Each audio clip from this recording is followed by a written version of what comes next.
High, আজ তোমাদের দেখাবো আমাদের বাগানের গাছগুলোকে কিভাবে এই যে পোকামাকড় দেন ফাঙ্গাল ইনফেকশন হয় এগুলোর থেকে প্রোটেক্ট করি।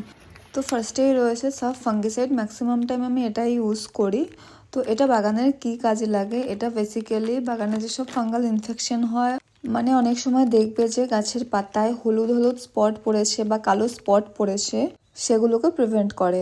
তো এটা 1 থেকে 2 গ্রাম করে পার লিটার জলে মিশিয়ে পুরো পাতা প্লাস গাছে স্প্রে করে দিতে হবে। নেক্সট রয়েছে নিম তেল। নিম তেল হলো ন্যাচারাল পেস্টিসাইড প্লাস ফাঙ্গিসাইড। তো এটা মেনলি ক্যাটারপিলার, দেন ব্ল্যাক অ্যাফিডস, হোয়াইট অ্যাফিডস, তারপরে সাদা মাছি রয়েছে, সেগুলোকে গাছকে অ্যাটাক করতে দেয় না। তো এটা ইউজ করবে ওই 5 ml করে 7-10 দিন বাদে বাদে 1 লিটার জলে মিশিয়ে ভালোভাবে স্প্রে করে দেবে। তারপরে আছে কাকা, এটা আমি নিম তেলের সাথে অল্টারনেট করে ইউজ করি। 1.5 থেকে 2 ml পার লিটার জলে মিশিয়ে ভালোভাবে স্প্রে করে দেবে। এটা 15 থেকে 20 দিন বাদে বাদে করবে, কারণ মেডিসিনটা খুবই স্ট্রং।